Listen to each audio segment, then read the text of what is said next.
ਧੰਨ ਵਾਹਿਗੁਰੂ ਸਾਹਿਬ ਜੀ। ਸ਼ਲੋਕ।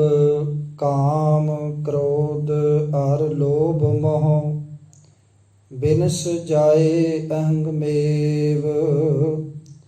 ਨਾਨਕ ਪ੍ਰਭ ਸ਼ਰਨਾਗਤੀ ਕਰ ਪ੍ਰਸਾਦ ਗੁਰਦੇਵ। ਗੁਰੂ ਸਵਾਰੇ ਸਤਸੰਗੀ ਜਨੋ, ਫਤਿਹ ਪ੍ਰਵਾਨ ਕਰੋ ਜੀ। ਵਾਹਿਗੁਰੂ ਜੀ ਕਾ ਖਾਲਸਾ, ਵਾਹਿਗੁਰੂ ਜੀ ਕੀ ਫਤਿਹ। ਅਕਾਲ ਪੁਰਖ ਪਰਮੇਸ਼ਰ ਦੀ ਕਿਰਪਾ ਸਦਕਾ ਅਸੀਂ ਸਾਰੇ ਆਨਲਾਈਨ ਗੁਰਮਤਿ ਕਲਾਸ ਦੇ ਵਿੱਚ ਗੁਰਬਾਣੀ ਵਿਚਾਰ ਸਰਵਣ ਕਰਨ ਵਾਸਤੇ ਇਕੱਤਰ ਹੋਏ ਹਾਂ। ਅੱਜ ਦਾ ਜੋ ਵਿਚਾਰ ਅਧੀਨ ਪਾਵਨ ਸ਼ਲੋਕ ਸੁਖਮਨੀ ਸਾਹਿਬ ਜੀ ਦਾ ਹੈ, ਉਹ 6ਵੀਂ ਅਸ਼ਟਪਦੀ ਦੇ ਨਾਲ ਲੱਗਦਾ ਹੋਇਆ ਸ਼ਲੋਕ ਹੈ, ਜਿਸ ਦਾ ਕਿ ਮੂਲ ਪਾਠ ਆਪ ਜੀ ਨੇ ਸਰਵਣ ਕੀਤਾ ਹੈ। ਇਸ ਦੇ ਵਿੱਚ ਜੋ ਖਾਸ ਸ਼ਬਦਾਂ ਦੇ ਅਰਥ ਨੇ, ਜਿਵੇਂ ਬਿਨਸ ਜਾਏ, ਬਿਨਸ ਦਾ ਅਰਥ ਹੁੰਦਾ ਨਾਸ ਹੋ ਜਾਏ। ਕਾਮ ਕ੍ਰੋਧ ਅਰ ਲੋਭ ਮੋਹ ਬਿਨਸ ਜਾਏ ਅਹੰਗ ਮੇਵ। ਇਹਦੇ ਵਿੱਚ ਇਹਨਾਂ 5 ਵਿਕਾਰਾਂ ਦੇ ਨਾਸ ਹੋਣ ਦੀ ਗੱਲ ਕੀਤੀ ਹੈ। ਇਹ 5 ਬਿਮਾਰੀਆਂ ਮਨੁੱਖ ਨੂੰ ਚਿੰਬੜੀਆਂ ਹੋਈਆਂ ਨੇ ਤੇ ਅਹੰਗ ਮੇਵ ਅਹੰਕਾਰ ਵਾਸਤੇ ਆਇਆ ਹੈ। ਸ਼ਰਨਾਗਤੀ ਸ਼ਰਣੀ ਆਇਆ। ਪ੍ਰਸਾਦ ਦਾ ਅਰਥ ਆਪਾਂ ਸਾਰੇ ਹੀ ਜਾਣਦੇ ਹਾਂ, ਕਿਰਪਾ। ਧੰਨ ਗੁਰੂ ਅਰਜਨ ਸਾਹਿਬ ਮਹਾਰਾਜ ਬਖਸ਼ਿਸ਼ ਕਰਕੇ ਸਾਨੂੰ ਸਮਝਾਉਂਦੇ ਨੇ। ਗੁਰਦੇਵ ਆਖਦੇ ਨੇ, ਹੇ ਨਿਰੰਕਾਰ, ਹੇ ਪ੍ਰਭੂ, ਹੇ ਮੇਰੇ ਮਾਲਕ ਜੀ, ਹੇ ਗੁਰਦੇਵ ਜੀਓ, ਮੈਂ ਤੇਰੇ ਚਰਨਾਂ ਵਿੱਚ ਹਾਜ਼ਰ ਹੋ ਕੇ ਹੱਥ ਜੋੜ ਕੇ ਬੇਨਤੀ ਕਰਦਾ ਹਾਂ ਕਿ ਮੇਰੇ ਉੱਪਰ ਅਜਿਹੀ ਕਿਰਪਾ ਕਰ, ਅਜਿਹੀ ਮਿਹਰ ਕਰ ਕਿ ਮੈਨੂੰ ਇਹ ਕਾਮ, ਕ੍ਰੋਧ, ਲੋਭ, ਮੋਹ ਅਤੇ ਹੰਕਾਰ ਆਦਿਆਂ ਜੋ ਬਿਮਾਰੀਆਂ ਲੱਗੀਆਂ ਹੋਈਆਂ ਹਨ, ਇਹ ਬਿਨਸ ਜਾਣ, ਨਾਸ ਹੋ ਜਾਣ। ਜਗਿਆਸੂ ਦੀ ਇਹ ਬੇਨਤੀ ਸਤਿਗੁਰੂ ਗੁਰੂ ਅਰਜਨ ਸਾਹਿਬ ਮਹਾਰਾਜ ਜੀ ਉਸ ਪਰਮੇਸ਼ਵਰ ਕੋਲ ਕਰ ਰਹੇ ਨੇ। ਸੋ ਇਸ ਅਸ਼ਟਪਦੀ ਦੇ ਵਿੱਚ ਵੀ ਅਤੇ ਇਸ ਖਾਸ ਕਰਕੇ ਸ਼ਲੋਕ ਦੇ ਵਿੱਚ ਆਪ ਜੀ ਜਦੋਂ ਧਿਆਨ ਮਾਰੋਗੇ ਤੇ 5 ਵਿਕਾਰ ਜਿਹੜੇ ਨੇ ਉਹ ਮਨੁੱਖ ਨੂੰ ਚਿੰਬੜੇ ਹੋਏ ਨੇ। ਔਰ ਇਹਨਾਂ 5 ਵਿਕਾਰਾਂ ਤੋਂ ਕੋਈ ਟਾਵਾਂ ਹੈ ਜਿਹੜਾ ਗੁਰੂ ਕਿਰਪਾ ਦੇ ਸਦਕਾ ਬਚ ਜਾਂਦਾ ਹੈ। ਬਾਕੀ ਤੇ ਸੰਸਾਰ ਜਿਹੜਾ ਹੈ ਇਹਨਾਂ ਦੀ ਗ੍ਰਸਤ ਵਿੱਚ ਆਇਆ ਹੋਇਆ ਹੈ। ਜਦੋਂ ਅਸੀਂ ਗੀਤਾ ਨੂੰ ਪੜ੍ਹਦੇ ਹਾਂ ਤੇ ਗੀਤਾ ਦੇ ਵਿੱਚ ਵੀ ਸ੍ਰੀ ਕ੍ਰਿਸ਼ਨ ਜੀ ਕਹਿੰਦੇ ਨੇ ਕਿ ਵਿਸੇ ਜਗਤ ਦੇ ਭੋਗਿਆਂ ਉਪਜੇ ਮੋਹ ਜੰਜਾਲ।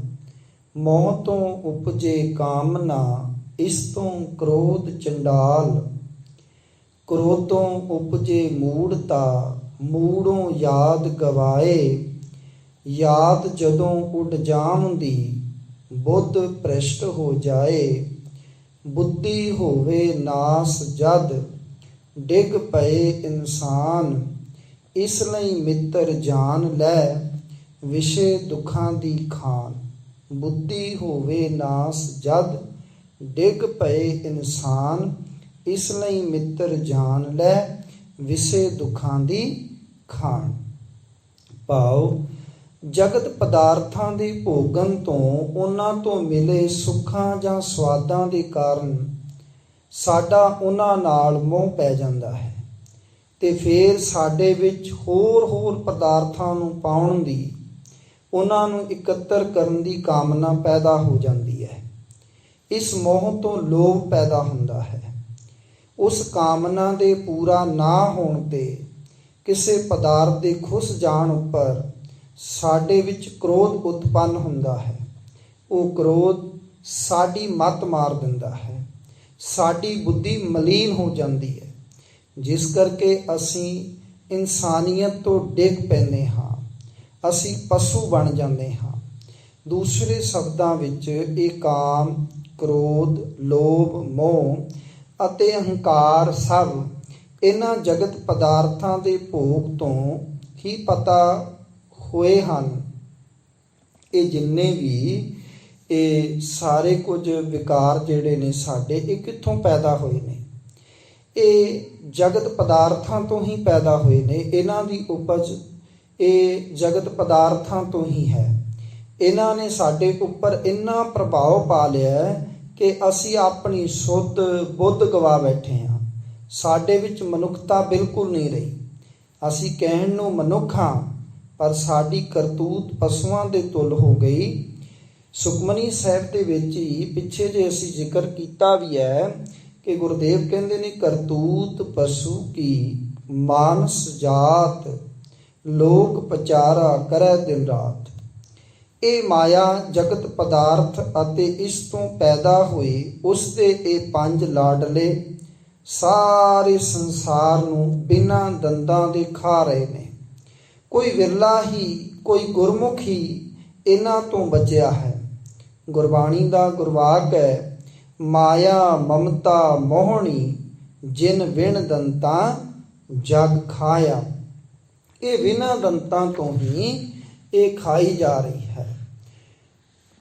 ਰੱਤਾ ਕਾਮ ਅਤੇ ਕ੍ਰੋਧ ਨੂੰ ਦੇਖੋਗੇ, ਇਹਨਾਂ ਦੋਹਾਂ ਭਰਾਵਾਂ ਦੀ ਸ਼ਕਲ ਸੂਰਤ ਵਿੱਚ ਭਾਵੇਂ ਜ਼ਮੀਨ ਅਸਮਾਨ ਦਾ ਫਰਕ ਹੈ, ਪਰ ਇਹਨਾਂ ਦਾ ਸੁਭਾਅ ਇੱਕੋ ਜਿਹਾ ਹੀ ਹੈ। ਇਹ ਇੱਕ ਹੀ ਵਿਸੇ ਦੀਆਂ ਗੰਦਲਾਂ ਹਨ, ਇੱਕੋ ਹੀ ਜ਼ਹਿਰ ਦੀਆਂ ਗੋਲੀਆਂ ਹਨ। ਫਰਕ ਇੰਨਾ ਹੈ ਕਿ ਕਾਮ ਦੀ ਗੰਦਲ ਖੰਡ ਨਾਲ ਗਲੇਫੀ ਹੋਈ ਹੈ ਅਤੇ ਕ੍ਰੋਧ ਦੀ ਆਪਣੇ ਅਸਲ ਨੰਗੇ ਰੂਪ ਵਿੱਚ ਹੈ। ਇਹਨਾਂ ਦੋਹਾਂ ਦੀ ਕਰਤੂਤ ਇੱਕੋ ਹੀ ਹੈ। ਜੇ ਕਾਮ ਆਪਣੀ ਸੋਹਣੀ ਸੂਰਤ ਨਾਲ ਮੋਹ ਕੇ ਤਥਾ ਸਾਨੂੰ ਆਪਣੇ ਪਿਆਰ ਦੀ ਨਿੱਕੀ ਬੁੱਕਲ ਵਿੱਚ ਲੈ ਕੇ ਸਾਡੀ ਰੱਤ ਪੀਂਦਾ ਹੈ, ਤਾਂ ਕ੍ਰੋਧ ਕਿਹੜਾ ਘੱਟ ਹੈ। ਕ੍ਰੋਧ ਆਪਣੇ ਸੇਕ ਨਾਲ ਸਾਡਾ ਲਹੂ ਸੁਕਾ ਦਿੰਦਾ ਹੈ।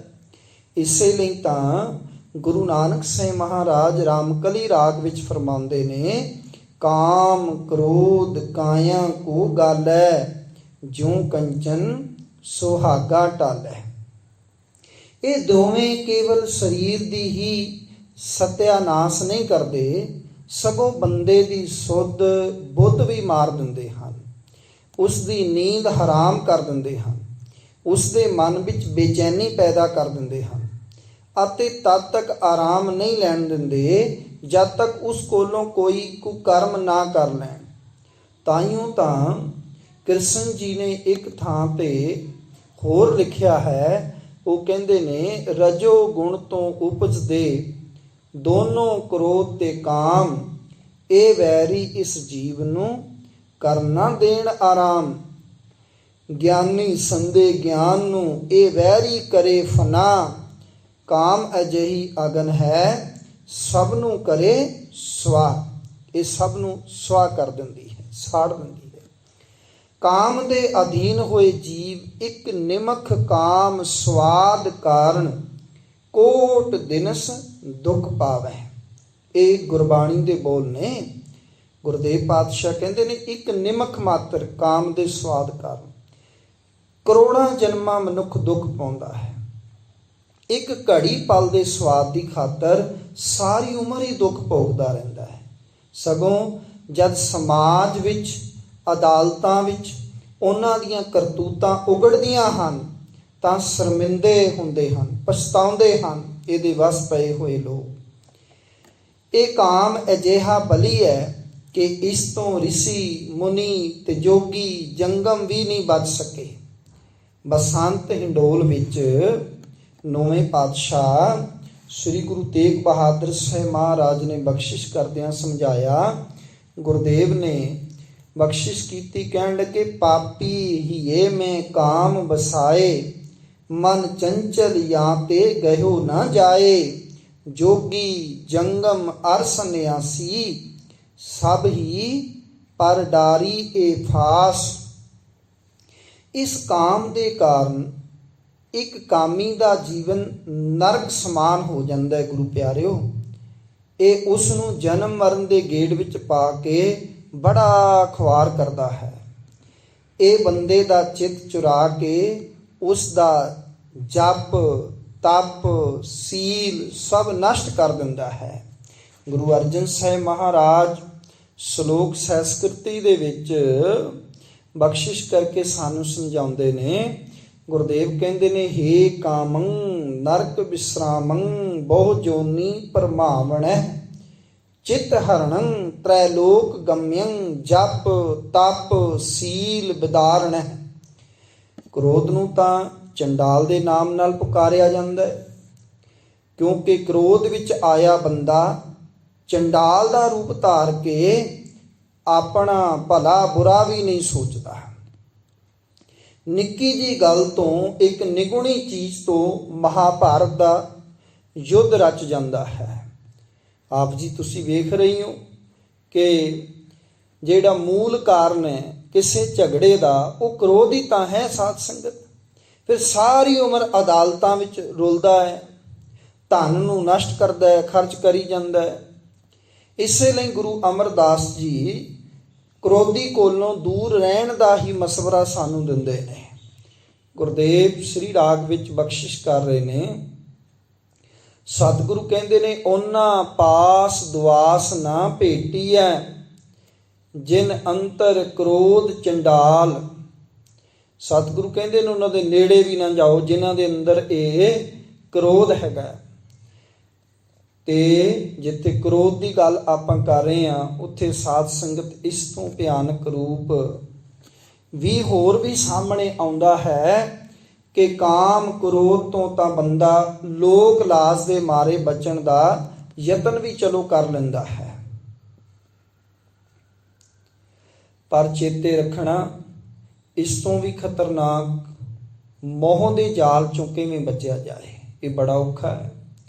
ਜਿੱਧਰ ਝਾਤੀ ਮਾਰੋ ਸਭ ਇਸ ਦੀ ਫਾਈ ਵਿੱਚ ਫਸੇ ਪਏ ਨੇ। ਕੋਈ ਮਾਇਆ ਨਾਲ ਮੋਹ ਪਾਈ ਬੈਠਾ ਹੈ, ਕੋਈ ਤਰ੍ਹਾਂ ਤਰ੍ਹਾਂ ਦੇ ਪਦਾਰਥਾਂ ਉਹਨਾਂ ਦੀ ਸਵਾਦਾਂ ਨਾਲ, ਅਤੇ ਕੋਈ ਧੀਆਂ ਪੁੱਤਰਾਂ ਮਹਿਲ ਮਾੜੀਆਂ ਨਾਲ। ਇਸੇ ਲਈ ਤਾਂ ਗੁਰੂ ਨਾਨਕ ਸਾਹਿਬ ਜੀ ਫਰਮਾਨ ਕਰਦੇ ਨੇ, ਏਤ ਮੋਹ ਡੂਬਾ ਸੰਸਾਰ ਗੁਰਮੁਖ ਕੋਈ ਉਤਰੈ ਪਾਰ। ਸਾਨੂੰ ਸਿੱਖਿਆ ਦਿੰਦੇ ਹਨ ਕਿ ਯਾਦ ਰੱਖੋ।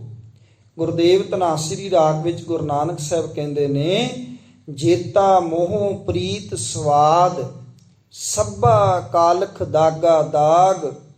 ਦਾਗ ਦੋਸ ਮੋਹ ਚੱਲਿਆ ਲਾਏ ਦਰਗਾਹ ਬੈਸਣ ਨਾਹੀ ਜਾਏ। ਲੋਭ ਜਾਂ ਲੋਭੀ ਦੇ ਹਲਕਾਏ ਕੁੱਤੇ ਨਾਲ ਤੁਲਨਾ ਕੀਤੀ ਗਈ ਹੈ ਗੁਰਬਾਣੀ ਵਿੱਚ, ਕਿਉਂਕਿ ਲੋਭੀ ਮਨੁੱਖ ਇੱਕ ਹਲਕਾਏ ਕੂਕਰ ਵਾਂਗ ਹੈ, ਹਰ ਵੇਲੇ ਇੱਧਰ ਉੱਧਰ ਦੌੜਦਿਆਂ ਫਿਰਦਾ ਹੈ, ਤੇ ਭੁੱਖ ਜਿਹੜਾ ਹੈ ਇਹਨੂੰ ਲੋਭ ਦੀ ਲੱਗੀ ਹੁੰਦੀ ਹੈ। ਉਸ ਦੇ ਬਸ ਫਿਰ ਇਹ ਵੇਖਦਾ ਨਹੀਂ ਕਿ ਪੱਖ ਆਪੱਖ ਜੋ ਕੁਝ ਮਿਲ ਜਾਏ ਖਾਣ ਜਾਂ ਇਕੱਠਾ ਕਰਨ ਵਿੱਚ ਹੀ ਲੱਗਾ ਰਹਿੰਦਾ ਹੈ। ਮੇਰੇ ਗੁਰਦੇਵ ਪੰਚਮ ਪਿਤਾ ਸ਼੍ਰੀ ਰਾਗ ਵਿੱਚ ਕਹਿੰਦੇ ਨੇ, ਜੋ ਕੂਕਰ ਹਰਕਾਇਆ ਧਾਵੈ ਦਹਿ ਦਿਸ ਜਾਏ। ਲੋਭੀ ਜੰਤ ਨ ਜਾਣੀ ਪੱਖ ਅਪੱਖ ਸਭ ਖਾਏ।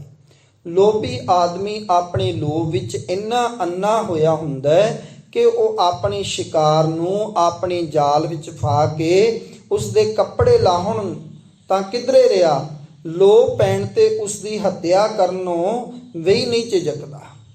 ਇਸੇ ਲਈ ਤਾਂ ਸਤਿਗੁਰੂ ਗੁਰੂ ਅਮਰਦਾਸ ਮਹਾਰਾਜ ਜੀ ਨੇ ਇੱਕ ਪਾਵਨ ਸ਼ਲੋਕ ਰਾਹੀਂ ਸਾਨੂੰ ਜਿਹੜਾ ਹੈ ਉਹ ਸੁਚੇਤ ਕੀਤਾ। ਵਾਰਾਂ ਤੋਂ ਵਧੇਕ ਵਿੱਚ, ਲੋਭੀ ਕਾ ਵਿਸਾਹਾ ਨਾ ਕੀਜੈ ਜੇ ਕਾ ਪਾਰ ਵਸਾਏ। ਅੰਤ ਕਾਲ ਤਿੱਥੈ ਧੂਐ ਜਿੱਥੈ ਹੱਦ ਨਾ ਪਾਏ। ਯਾਦ ਰੱਖਣਾ ਗੁਰੂ ਸਵਾਰਿਓ, ਲੋਭ ਬੰਦੇ ਦੀ ਅਕਲ ਉੱਤੇ ਇਉਂ ਪਰਦਾ ਪਾ ਦਿੰਦਾ ਜਿਵੇਂ ਬੂਰ ਪਾਣੀ ਨੂੰ ਢੱਕ ਕੇ ਉਸ ਦੀ ਸੁੰਦਰਤਾ ਨੂੰ ਨਸ਼ਟ ਕਰ ਦਿੰਦਾ ਹੈ। ਗੁਰਦੇਵ ਪਾਤਸ਼ਾਹ ਜੀ ਕਹਿੰਦੇ ਨੇ, ਲੱਭ ਵਿਹਾਣੇ ਮਾਨਸਾਂ ਜਿਉ ਪਾਣੀ ਬੂਰ। ਲੋਭ ਦੀ ਗੱਲ ਕੀ ਕਰੀਏ, ਗੁਰੂ ਅਰਜਨ ਸਾਹਿਬ ਮਹਾਰਾਜ ਨੇ ਤਾਂ ਸਾਨੂੰ ਸਮਝਾ ਦਿੱਤਾ, ਉਹ ਭਲਿਆ ਲੋਭੀ ਬੰਦਾ ਜਿਹੜਾ ਹੈ ਉਹ ਇੱਥੋਂ ਤੱਕ ਡਿੱਗ ਜਾਂਦਾ ਹੈ, ਜਿੱਥੇ ਉਹ ਦੌੜਦਾ ਫਿਰਦਾ ਹੈ ਲੋਭ ਵਸ ਹੋ ਕੇ, ਉੱਥੇ ਉਹਦੇ ਹਾਲਾਤ ਤਾਂ ਇਸ ਤਰ੍ਹਾਂ ਦੇ ਬਣ ਜਾਂਦੇ ਨੇ ਕਿ ਉਹ ਮਾਤਾ ਪਿਤਾ ਆਪਣੇ ਮਿੱਤਰ ਇਤਿਆਦਿਕ ਦੀ ਵੀ ਜਿਹੜਾ ਹੈ ਉਹ ਪਰਵਾਹ ਨਹੀਂ ਕਰਦਾ। ਸਗੋਂ ਗੁਰਦੇਵ ਪਾਤਸ਼ਾਹ ਕਹਿੰਦੇ ਨੇ ਉਹਦੇ ਹਾਲਾਤ ਇਸ ਤਰ੍ਹਾਂ ਦੇ ਬਣ ਜਾਂਦੇ ਨੇ ਕਿ ਉਹ ਬਖਸ਼ਦਾ ਹੀ ਕਿਸੇ ਨੂੰ ਨਹੀਂ, ਨਾ ਮਿੱਤਰ ਨੂੰ ਬਖਸ਼ਦਾ, ਨਾ ਆਪਣੇ ਗੁਰੂ ਨੂੰ ਬਖਸ਼ਦਾ, ਨਾ ਆਪਣੇ ਭਰਾਤਾਵਾਂ ਨੂੰ ਬਖਸ਼ਦਾ, ਨਾ ਉਹ ਆਪਣੇ ਮਾਤਾ ਪਿਤਾ ਨੂੰ ਨਹੀਂ ਬਖਸ਼ਦਾ, ਜਿਸ ਤੇ ਲੋਭ ਹਾਵੀ ਹੋ ਜਾਏ। ਗੁਰਦੇਵ ਕਹਿੰਦੇ ਨੇ, ਹੇ ਲੋਭਾ ਲੰਪਟ ਸੰਗ ਸਿਰ ਮੋਹਰੈ, ਅਨਿਕ ਲਹਿਰੀ ਕਲੋਲ ਤੇ ਧਾਵੰਤ ਜੀਆਂ ਬਹੁ ਪ੍ਰਕਾਰੰ, ਅਨਿਕ ਭਾਂਤ ਬਹੁ ਡੋਲ ਤੇ, ਨਚ ਮਿੱਤਰੰ ਨਚ ਇਸ਼ਟੰ ਨਚ ਬਾਂਧਵ ਨਚ ਮਾਤ ਪਿਤਾ ਤਬ ਲੱਜਿਆ। ਸੋ ਆਪ ਜੀ ਵੇਖੋਗੇ ਕਿ ਇਹਦੇ ਵਿੱਚ ਸਤਿਗੁਰੂ ਪਾਤਸ਼ਾਹ ਨੇ ਜਿੱਥੇ ਲੋਭ ਦੀ ਗੱਲ ਕੀਤੀ, ਉੱਤੇ ਹੰਕਾਰ ਦੀ ਵੀ ਗੱਲ ਕੀਤੀ ਹੈ। ਹੰਕਾਰ ਤਾਂ ਇਹਨਾਂ ਸਾਰਿਆਂ ਦਾ ਸਰਦਾਰ ਹੈ। ਸ਼ਾਇਦ ਜਿੱਡਾ ਸਿਰ ਉੱਡੀ ਸਿਰ ਪੀੜਾ। ਇਸੇ ਕਰਕੇ ਇਹ ਸਾਰੀਆਂ ਜੋਨੀਆਂ ਦੇ ਸਰਦਾਰ ਮਨੁੱਖ ਦੇ ਹਿੱਸੇ ਹੀ ਹੰਕਾਰ ਆਇਆ ਹੈ। ਗੁਰਬਾਣੀ ਦੇ ਵਿੱਚ ਗੁਰਵਾਕ ਹੈ, ਹੋਮੈ ਰੋਗ ਮਾਨੁਕੋ ਦੀਨਾ। ਇਹ ਹੋਮੈ ਦਾ ਰੋਗ ਇਹ ਮਨੁੱਖ ਦੇ ਵੱਸ ਪਿਆ ਹੋਇਆ ਹੈ। ਇਹ ਰੋਗ ਕਿਸੇ ਹੋਰ ਜੀਵ ਜੰਤੂ ਨੂੰ ਨਹੀਂ ਦਿੱਤਾ, ਮਨੁੱਖਾਂ ਵਿੱਚ ਇਹ ਜ਼ਿਆਦਾ ਪਾਇਆ ਜਾਂਦਾ ਹੈ। ਅਹੰਕਾਰ ਅਜਿਹਾ ਢੀਠ ਤੇ ਨੀਚ ਹੈ ਕਿ ਇਹ ਸਾਡਾ ਸਾਥ ਮੰਦਰਾਂ ਗੁਰਦੁਆਰਿਆਂ ਵਿੱਚ ਵੀ ਨਹੀਂ ਛੱਡਦਾ, ਭਾਵ ਧਾਰਮਿਕ ਸਥਾਨਾਂ ਵਿੱਚ ਵੀ ਨਹੀਂ ਛੱਡਦਾ ਅਹੰਕਾਰ। ਇਹ ਲਾਡਲੇ ਕੁੱਕਰ ਵਾਂਗ ਕਥਾ ਕਰਨ ਵਾਲਿਆਂ ਦੀ ਝੋਲੀ ਵਿੱਚ, ਕੀਰਤਨ ਵਾਲਿਆਂ ਦੀ ਗੋਦ ਵਿੱਚ ਬੈਠ ਜਾਂਦਾ ਹੈ। ਇਹ ਦਾਨੀ ਦੇ ਲੰਗਰ ਵਿੱਚ ਜਾ ਵੜਦਾ ਹੈ। ਇਹ ਸਾਡੇ ਪਾਠਾਂ, ਸਾਡੇ ਕੀਰਤਨਾਂ, ਸਾਡੇ ਵਰਤਾਂ, ਨੇਮਾਂ ਆਦਿ ਨੇਕ ਕਾਰਜਾਂ ਵਿੱਚ ਸਾਡੇ ਅੰਦਰ ਭੌਂਕਣਾ ਸ਼ੁਰੂ ਕਰ ਦਿੰਦਾ ਹੈ। ਸਾਨੂੰ ਸਾਰਿਆਂ ਵਿੱਚ ਜਲੀਲ ਕਰਦਾ ਹੈ। ਸਾਡੀ ਸਭ ਕੀਤੀ ਕਰਾਈ ਉੱਪਰ ਸਵਾ ਧੂੜ ਪਾ ਦਿੰਦਾ ਹੈ। ਇਹ ਜ਼ਿਆਦਾਤਰ ਸਾਡੇ ਧਾਰਮਿਕ ਕਰਮਾਂ ਵਿੱਚ ਹੰਕਾਰ ਬੜਾ ਪ੍ਰਬਲ ਹੁੰਦਾ ਹੈ। ਮੈਂ ਇਹ ਧਾਰਮਿਕ ਕਰਦਾ ਹਾਂ, ਮੈਂ ਇਹ ਧਾਰਮਿਕ ਕਰਮ ਕੀਤੇ ਨੇ, ਮੈਂ ਇੰਨੇ ਪਾਠ ਕਰਦਾ ਹਾਂ, ਇਹ ਮੇਰੇ ਵਰਗਿਆਂ ਦੇ ਵਿੱਚ ਵੜਿਆ ਹੁੰਦਾ, ਮੈਂ ਇੰਨਾ ਵਖਿਆਨ ਕਰ ਦਿੱਤਾ ਹੈ। ਇਸ ਰੂਪ ਵਿੱਚ ਇਹ ਹੰਕਾਰ ਪ੍ਰਬਲ ਹੁੰਦਾ ਹੈ।